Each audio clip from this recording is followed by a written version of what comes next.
भारत के संविधान के अंतर्गत अन्य विशेषताओं के लिए हमें कुछ शब्दों को समझना पड़ेगा।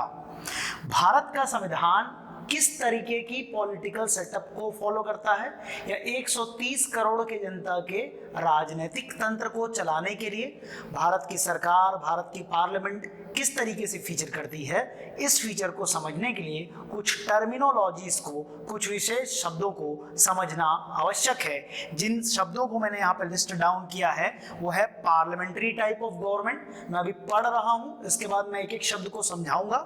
दूसरा शब्द है सुप्रीमेसी ऑफ द कॉन्स्टिट्यूशन।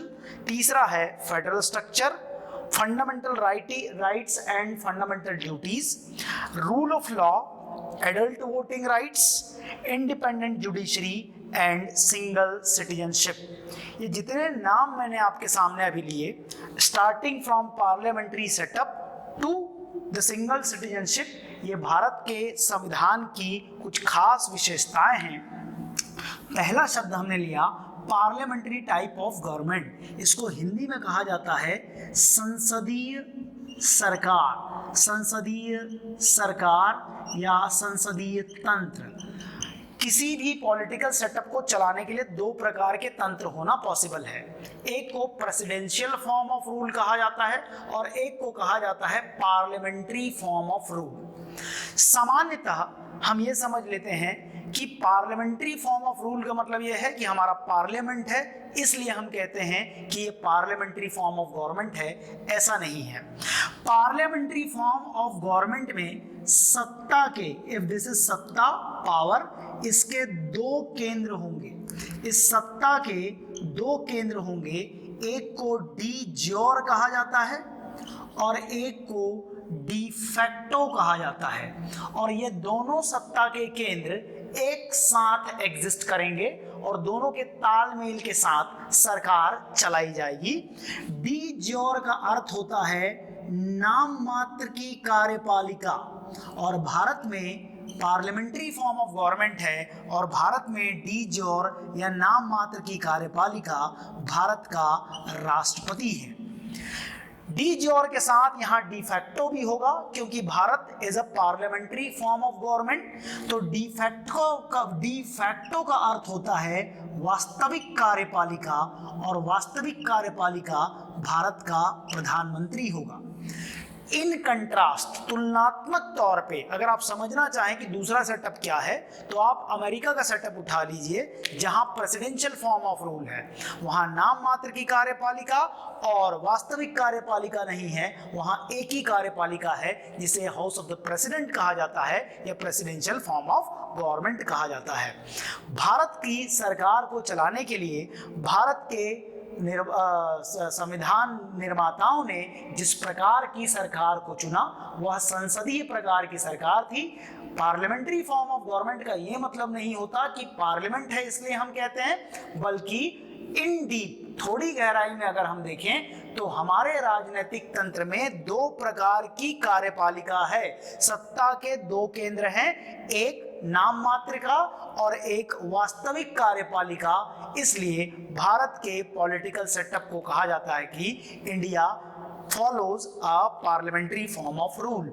यहाँ पर नाम मात्र की कार्यपालिका अर्थात राष्ट्रपति सरकार को चलाने के लिए अपने सलाहकारों के अंतर्गत सलाह देने के लिए एक काउंसिल ऑफ मिनिस्टर की नियुक्ति करता है, जिसका मुखिया होता है प्रधानमंत्री, the prime minister of India. ये सवाल आता है कि भारत का प्रधानमंत्री क्या चुना जाता है, क्या नॉमिनेटेड है?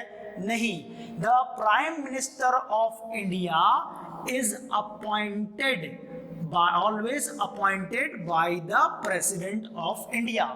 भारत में जो लोकसभा के चुनाव होते हैं वो प्रधानमंत्री के चुनाव नहीं होते।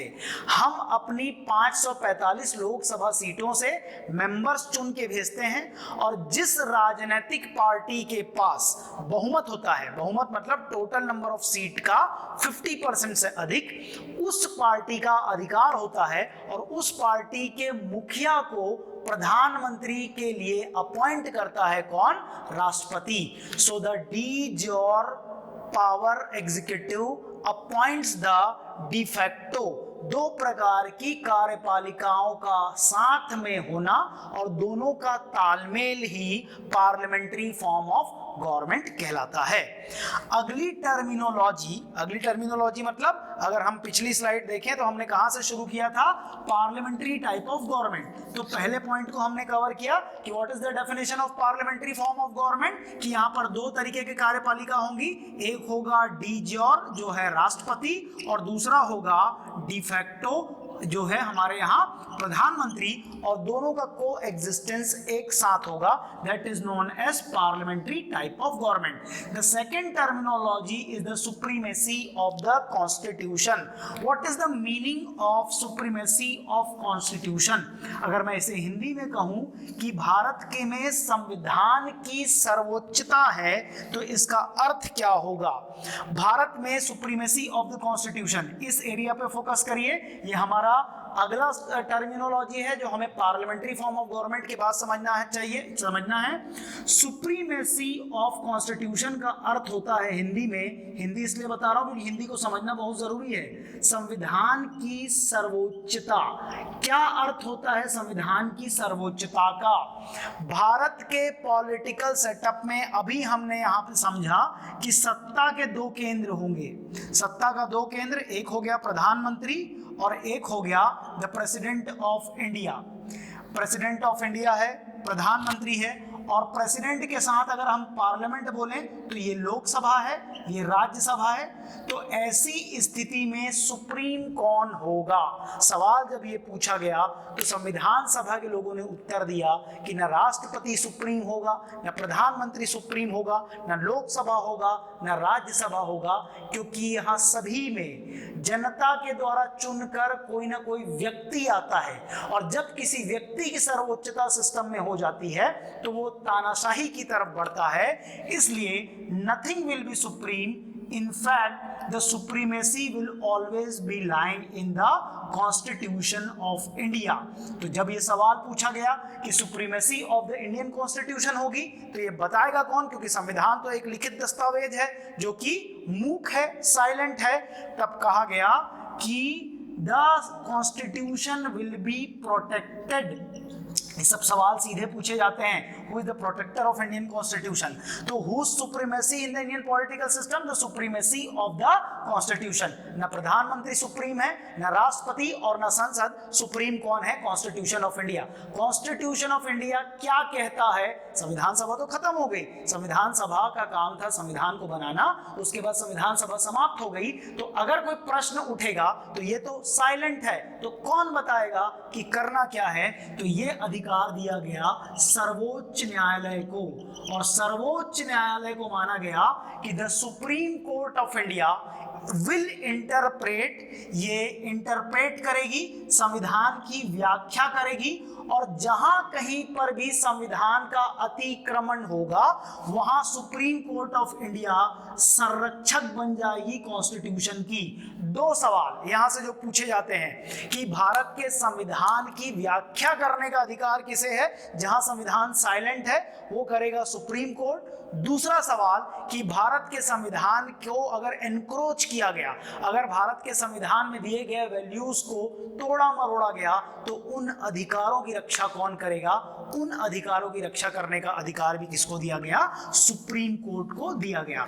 तो टर्मिनोलॉजी में हमने यहाँ पे दो टर्मिनोलॉजी और समझी कि भारत के संविधान में किस तरीके के पॉलिटिकल सेटअप को फॉलो किया जाता है, पार्लियामेंट्री टाइप ऑफ सेटअप को फॉलो किया जाता है। ये क्या होता है? एक होता है नाम मात्र की कार्यपालिका, एक होता है नाम मात्र की कार्यपालिका, इसके साथ को एग्जिस्ट करेगी वास्तविक कार्यपालिका।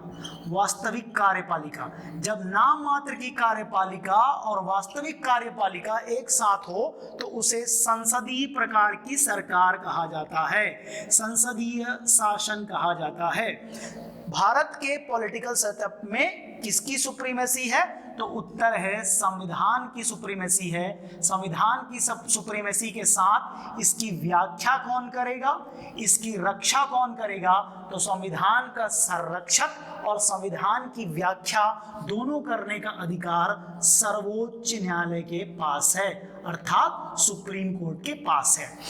Now we move up to our next terminology। हमारा अगला टर्मिनोलॉजी जो हमको समझने की आवश्यकता है वो है आपका फेडरल स्ट्रक्चर। फेडरल स्ट्रक्चर को हिंदी में कहा जाता है संघीय शासन व्यवस्था।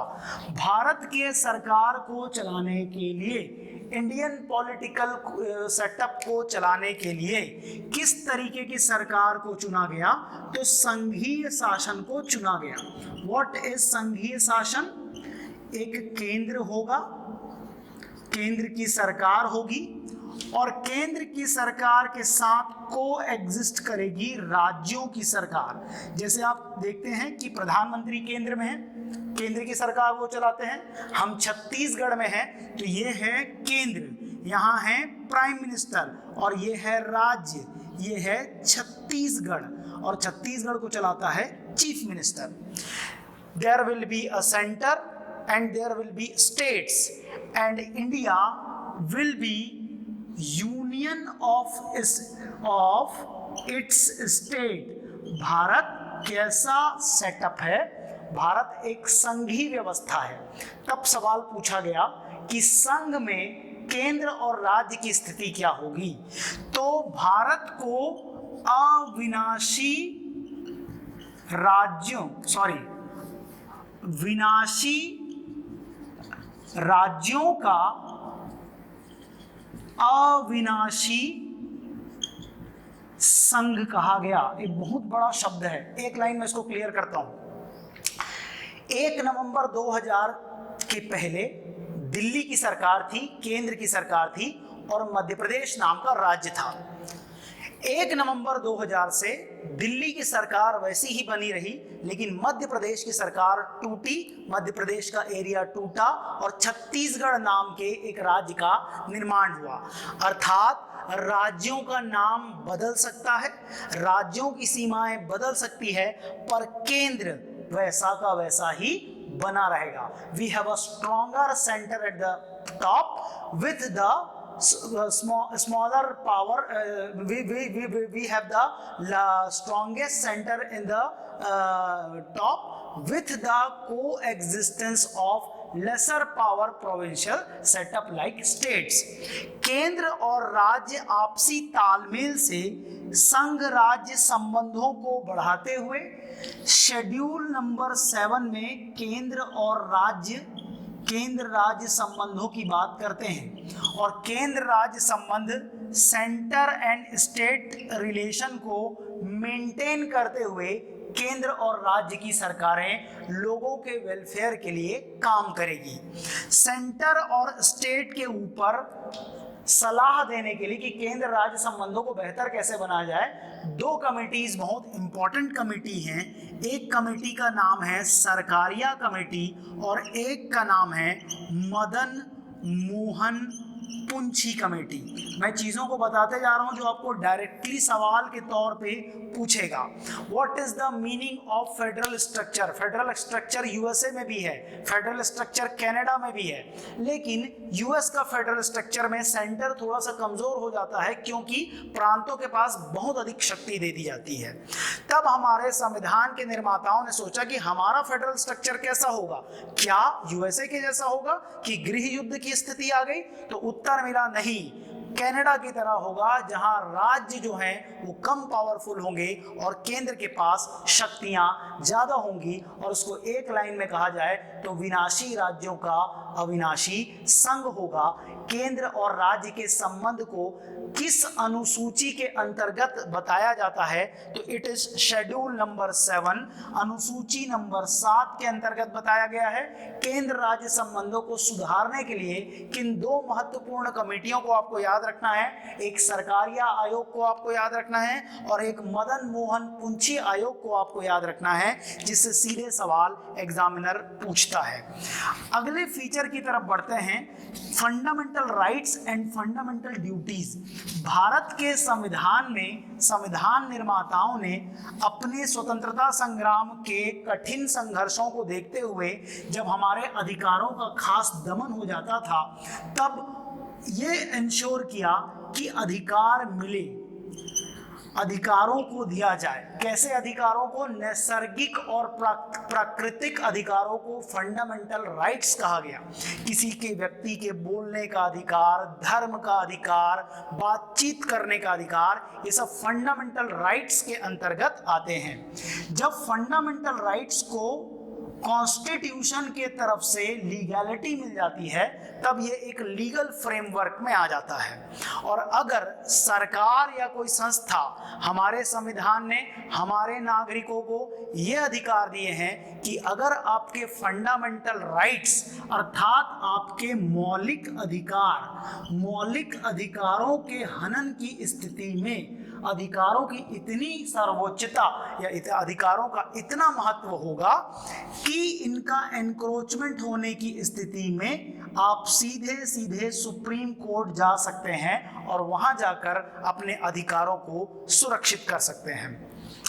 फंडामेंटल राइट्स कॉन्स्टिट्यूशन में पहले से थे, मतलब संविधान में पहले से थे।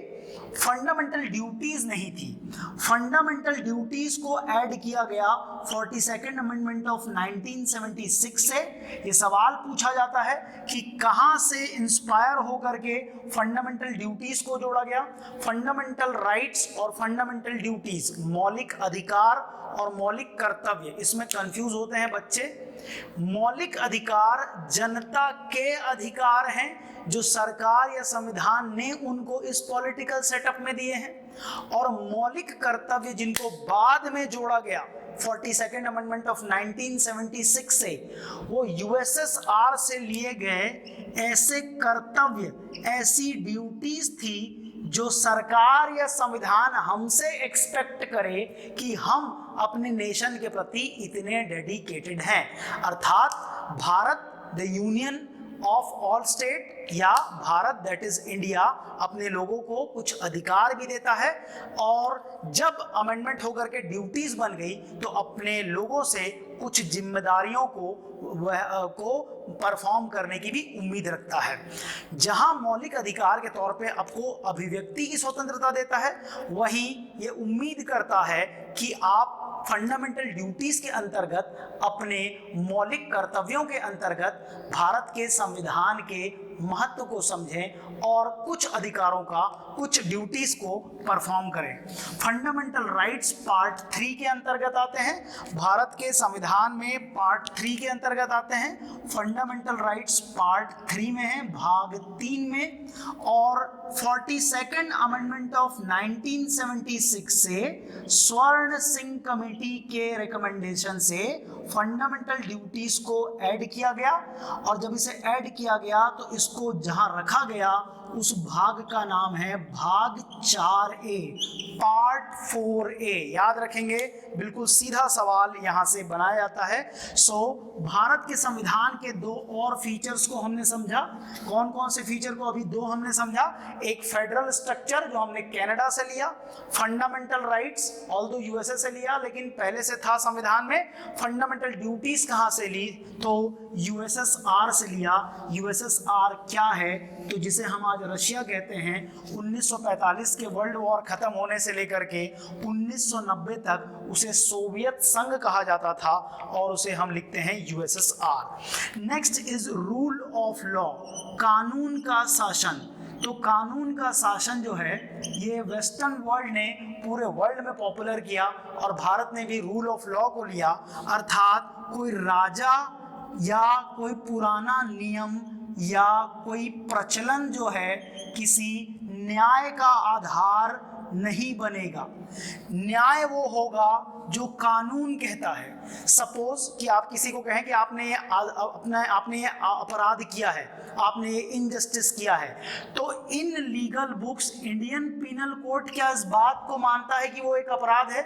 जब तक इंडियन पीनल कोड इस बात को नहीं मानता कि as per the law it is a crime, उसे क्राइम नहीं माना जा सकता। किसी राजा, किसी व्यक्ति, किसी संस्था के कहने पर न्याय नहीं किया जा सकता। न्याय वही होगा जो as per the rule of law होगा। कानून का शासन ब्रिटिश सेटअप या यूरोपियन सेटअप में डेवलप हुआ, जिसे डाइची ने वेस्टर्न वर्ल्ड में पॉपुलर किया था और भारत में ईस्ट इंडिया कंपनी के साथ ट्रेवल होकर के आया।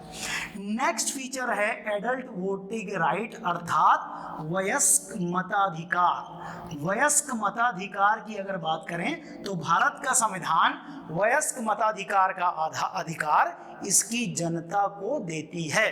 क्यों देती है? हमने समझा कि हमारा इंडिया एक डेमोक्रेसी है, indirect form of government, indirect form of representation है, जिसके लिए हर व्यक्ति जाकर के सरकार नहीं चला सकता, इसलिए अपने कुछ प्रतिनिधि चुनता है। तो उन प्रतिनिधियों को निश्चित समय में चुनने के लिए जो अधिकार दिया जाता है उसे कहा जाता है एडल्ट वोटिंग राइट्स, वयस्क मताधिकार। और राजनैतिक न्याय के अंतर्गत, पॉलिटिकल जस्टिस के अंतर्गत 1 person is equal to 1 vote. ये नहीं देखा जाएगा ये महिला है या पुरुष है या अमीर है या गरीब है। एक गरीब के मत का कीमत भी एक होगा और एक अमीर के मत का कीमत भी एक होगा। 130 करोड़ की जनसंख्या अगर वोट देने जाएगी तो अगर उनकी उम्र हो चुकी है तो जितने वोटर्स हैं उतने नंबर ऑफ वोट काउंट किए जाएंगे। पहले भारत में मताधिकार की न्यूनतम आयु 21 वर्ष की थी। राजीव गांधी की गवर्नमेंट ने इसे घटा करके 18 वर्ष किया। ये पूछता है सवाल कि किस कॉन्स्टिट्यूशनल अमेंडमेंट से भारत में मताधिकार, वयस्क मताधिकार की आयु को 21 से घटा के 18 वर्ष किया? 61st amendment of 1989 and the prime minister at that time was Rajiv Gandhi. चलिए, सो रूल ऑफ लॉ का अर्थ है कि कानून के अंतर्गत रह करके कोई भी संस्था अपने आप को निगमित करेगी, एग्जीक्यूट करेगी। एडल्ट वोटिंग राइट का अर्थ है कि हर एक व्यक्ति जो मत देने के योग्य है, 18 वर्ष से ऊपर है, चाहे वो अमीर हो, चाहे वो गरीब हो, चाहे वो पुरुष हो, चाहे वो स्त्री हो, सभी के मत का मूल्य होगा एक व्यक्ति के मत का मूल्य एक होगा और उसी के आधार पर निश्चित समय पे वो एक सरकार चुनेगा, जिस सरकार के आधार पर इस देश को 5 वर्ष के लिए चलाया जाएगा। नेक्स्ट फीचर है इंडिपेंडेंट जुडिशरी। इसको हिंदी में कहा जाता है स्वतंत्र न्यायपालिका। क्या आवश्यकता थी इसकी? थोड़ी देर पहले आपको मैंने बताया कि जब भी कभी संविधान मूक होगा, संविधान साइलेंट होगा या संविधान का अतिक्रमण होगा, तो संविधान की व्याख्या या संविधान के अंतर्गत न्याय करने का, संविधान का संरक्षण करने का अधिकार किसे होगा? सुप्रीम कोर्ट को, जुडिशरी को होगा। भारत के लोगों को न्याय दिलाने का काम किसका होगा?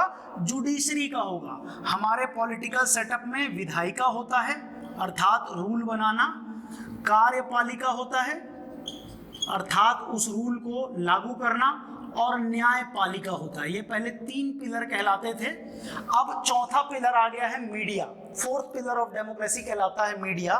These were the traditional 3 pillars. First pillar is विधायिका, जिसे अंग्रेजी में आप कहते हैं लेजिस्लेटर। सेकेंड इज कार्यपालिका, सेकेंड पिलर, इसे आप कहते हैं executive. And last pillar and the foremost important pillar is the judiciary.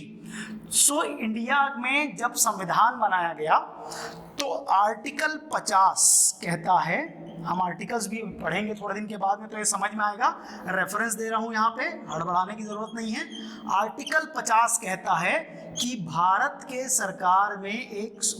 सरकार से स्वतंत्र एक न्यायपालिका होगी। तो न्यायपालिका के स्वतंत्र होने का क्या आवश्यकता है? विधायिका, एक रूल बना, रूल बनाएगी संसद, संसद में लोकसभा, राज्यसभा और प्रेसिडेंट उसमें सिग्नेचर करेंगे, तब जाकर के रूल बनेगा। विधायिका, यहाँ सत्ता दल के लोग भी होंगे और यहाँ पर कौन होगा, विपक्ष के भी लोग होंगे। आप पार्लियामेंट में राहुल गांधी को भी बैठते देखते हैं, नरेंद्र मोदी को भी देखते हैं। ये लोग जब कानून पास करते हैं तो ये लेजिस्लेटर्स कहलाते हैं, विधायिका कहलाते हैं। जब लागू करने का काम आएगा तो केंद्र में राहुल गांधी या कांग्रेस का रूल नहीं चलेगा, यहाँ पर डिफेक्टो एग्जीक्यूटिव अर्थात प्राइम मिनिस्टर और उसकी काउंसिल ऑफ मिनिस्टर मिलकर के यहां बनाए गए नियमों को लागू करेगी। अगर ऐसा हुआ कि नियम को बनाने और लागू करने के दौरान या उसके बाद किसी व्यक्ति के अधिकारों का या हनन कर दिया गया तो न्याय कैसे दिया जाएगा, क्योंकि संसद ने तो नियम बना दिया, कार्यपालिका ने उसे लागू कर दिया, तो ये दोनों ने तो न्याय नहीं किया। तब जिस व्यक्ति को न्याय चाहिए वो कार्यपालिका के पास जाएगा, न्यायपालिका के पास जाएगा और न्याय की गुहार लगाएगा। कब ये न्यायपालिका सही तरीके से न्याय कर पाएगी, जब ये कार्यपालिका से और पार्लियामेंट से अर्थात सरकार से और संसद के प्रभाव से, दबाव से मुक्त होगी।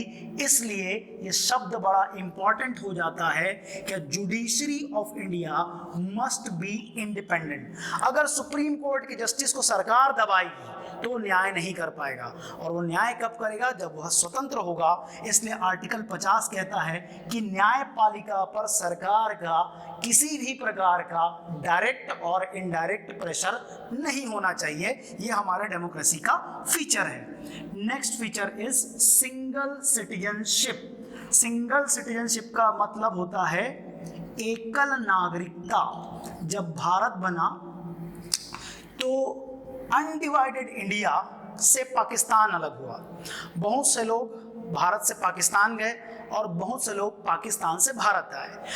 अल्टीमेटली हमारे यहाँ एक सिटीजनशिप एक्ट बना, और इस सिटीजनशिप एक्ट को हमने बनाया 1955 में, पर उसको बैक डेट पे लागू किया। बैक डेट कौन सी डेट थी, 26 जनवरी 1950। यहां से दो प्रकार के सवाल आपको पूछे जा सकते हैं। देखिए, फिर यहां पर हम तुलना करेंगे सिंगल सिटीजनशिप और मल्टीपल या डबल सिटीजनशिप को समझने के लिए भारत और यूएसए के नागरिक के पास एक फेडरल नागरिकता होती है और एक प्रोविंशियल नागरिकता होती है, लेकिन भारत के नागरिक के पास एक ही नागरिकता होती है, जो होती है भारत सरकार की दी हुई नागरिकता, जिस नागरिकता का अधिनियम का आधार है सिटीजनशिप एक्ट ऑफ 1955। अगर मैं छत्तीसगढ़ का हूं रहने वाला, तो मैं छत्तीसगढ़ का नागरिक नहीं हूं, मैं भारत का नागरिक हूं जो कि छत्तीसगढ़ नाम के एक राज्य में रहता है। और क्योंकि भारत विनाशी राज्यों का अविनाशी संघ है, इसलिए मेरी नागरिकता डबल हो भी नहीं सकती। मेरी एक ही नागरिकता होगी, एकल नागरिकता होगी, जिसका आधार होगा सिटीजनशिप एक्ट ऑफ 1955। और लागू करने का डेट याद रखना, इसे कब बनाया गया था, तो 1955 में, लेकिन कब लागू किया गया था ये सवाल पूछेगा तो बताना उत्तर कि बैक डेट पे लागू हुआ था 26 जनवरी 1950 की तिथि से। जो पाकिस्तान की तरफ है, जो हिंदुस्तान की तरफ है, तो कौन भारत का नागरिक होगा, इसके 7 कॉम्बिनेशन बनाए गए। भारत के संविधान में सिंगल सिटीजनशिप को लेकर के अलग अलग समय पे अमेंडमेंट हुए।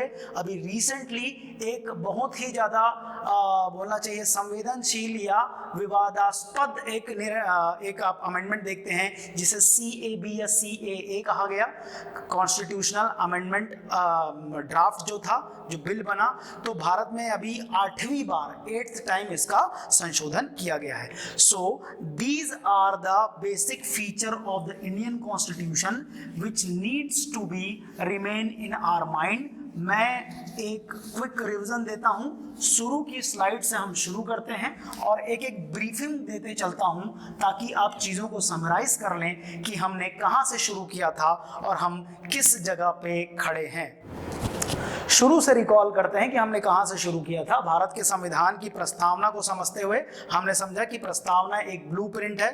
ब्लूप्रिंट को कब रखा गया, तो उसका डेट आपको बार बार मेंशन कर चुका हूं। कितनी बार अमेंड हुआ है? एक बार। कब हुआ है? 42nd अमेंडमेंट ऑफ 1976, जिसे मिनी कॉन्स्टिट्यूशन कहते हैं। What is the source of Indian constitution? It's the people. मतलब सत्ता किस में निहित है, सवाल पूछेगा तो आंसर देना है आपको, जनता में निहित है। What is the nature of political setup of India? That is sovereign, socialist, secular, democratic, Republic. SSSDR, जिसमें से कुछ चीजें जो है भारत के संविधान में बाद में जोड़ी गई। वो कौन कौन से वर्ड थे? सोशलिस्ट, सेकुलर और इंटेग्रिटी, जिन्हें एक बार जब अमेंडमेंट हुआ 42nd अमेंडमेंट तब जोड़ा गया, बाकी सारी चीजें थी। जब एक एक शब्द को पकड़ते हैं हम तो सबसे पहले आता है सोवरेन। सोवरेन का अर्थ है कि भारत एक इंडिपेंडेंट कंट्री होगा, किसी भी विदेशी मुल्क के प्रेशर के आधार पर अपने निर्णय नहीं लेगा, हम अपनी सीमाओं में संपूर्ण प्रभुत्व संपन्न हैं। अगला वर्ड आता है सोशलिस्ट। क्या ये मार्क्स का मॉडल है? नहीं, ये गांधी का और नेहरू का मॉडल है। भारत में सोशलिज्म का अर्थ है, तात्पर्य है कि रिसोर्सेस का इक्वल डिस्ट्रीब्यूशन जनता में हो, इस प्रकार की पॉलिसी भारत की सरकार के द्वारा बनाई जाएगी। और इसके दो आपको इंपॉर्टेंट चीजें याद रखना है कि आवड़ी अधिवेशन 1955, जिसमें एक्सेप्ट किया गया था। किस सरकार ने सबसे ज्यादा सोशलिस्टिक पॉलिसी लागू की? तो इंदिरा गांधी की सरकार ने। अगर एक एग्जांपल पूछेंगे कि कौन सी वो पॉलिसी थी, तो मैं कहूंगा कि जो बड़े बैंकों का राष्ट्रीयकरण किया गया, कोल माइनिंग का राष्ट्रीयकरण किया गया, नेशनलाइजेशन जो है वो सोशलिस्टिक पॉलिसी को दिखाता है। धर्म की बात करें, पंथ निरपेक्ष शब्द पहले नहीं था, 42nd अमेंडमेंट ऑफ 1976 से इसे जोड़ा गया। पंथ निरपेक्ष का अर्थ भारत में क्या है? क्या कोई अपना धर्म का प्रैक्टिस नहीं कर सकता? नहीं, ये नहीं है, बल्कि ये है कि भारत का, इंडियन पॉलिटिकल सेटअप का अपना कोई रिलीजन नहीं होगा। स्टेट का मतलब होता है राजनीतिक सेटअप, छत्तीसगढ़ मध्य प्रदेश नहीं। स्टेट हैज नो रिलीजन, राज्य का अपना धर्म नहीं होगा। लेकिन भारत का सेक्युलरिज्म पॉजिटिव है। किन सेंस में पॉजिटिव है? कि ये अपने लोगों को अपनी चॉइस के आधार पर धर्म को मानने की, उसका प्रचार करने के लिए और उसकी संस्थाओं को ऑपरेट और मैनेज करने की छूट देता है। डेमोक्रेसी, डेमो का मतलब होता है जनता, क्रेसी का मतलब होता है रूल। जनता के द्वारा, जनता का किया गया शासन कहलाता है, ऐसा अब्राहम लिंकन ने कहा था। Constitutional government by the people, by the will of people of India. और इसके लिए क्या हम एक एक आदमी जाके सरकार चलाता है? नहीं, हम निश्चित समय के लिए अपने वोटिंग राइट्स को चुनते हुए केंद्र की और राज्यों की सरकार निश्चित समय के लिए चुनते हैं। मताधिकार के आधार पर संविधान सभा जब समाप्त हो गई तो 25 जनवरी 1950 को भारत में चुनाव करने के लिए निर्वाचन आयोग का गठन किया गया कि संविधान सभा समाप्त हो जाने के बाद भी भारत की सरकार को चुने उसकी जनता ही। भारत रिपब्लिक है, इसका अर्थ है कि भारत का कोई राजा नहीं है, अपितु चाहे वो नाम मात्र की कार्यपालिका हो, चाहे वो वास्तविक कार्यपालिका हो, दोनों को चुना गया। हेरिडिटी के आधार पर, परिवार के आधार पर कोई नेशन हेड हमारा नहीं होगा। प्रियम्बल को कहां तक अमेंड किया जा सकता है? क्या preamble is part of Indian constitution? उसमें दो केस स्टडी हैं। बेरूबाड़ी कहता है कि अमेंड कर सकते हैं और preamble is not a part of constitution. Kesavananda Bharati कहता है कि अमेंड भी कर सकते हैं, पार्ट ऑफ कॉन्स्टिट्यूशन भी है, लेकिन फंडामेंटल स्ट्रक्चर प्रभावित ना हो, इतना ही अमेंड उसे किया जा सकता है। अदर फीचर में देखा हमने पार्लियामेंट्री फॉर्म ऑफ गवर्नमेंट क्या होता है, सुप्रीमेसी ऑफ कॉन्स्टिट्यूशन क्या होता है। पार्लियामेंट्री फॉर्म ऑफ गवर्नमेंट में दो पावर सेंटर होते हैं, एक नाम मात्र की कार्यपालिका, एक वास्तविक कार्यपालिका। सुप्रीमेसी ऑफ कॉन्स्टिट्यूशन का अर्थ है कि ना राष्ट्रपति सुप्रीम होगा, ना प्रधानमंत्री सुप्रीम होगा, बल्कि सुप्रीमेसी किसकी होगी? कॉन्स्टिट्यूशन की। कहां तक होगी? कॉन्स्टिट्यूशन तो मौन है, तो कौन बताएगा कि इसका अर्थ क्या है? जहां कहीं पे भी कॉन्स्टिट्यूशन साइलेंट होगा, उसकी सुप्रीमेसी एश्योर करने का अधिकार जो है वो सुप्रीम कोर्ट को दिया गया है।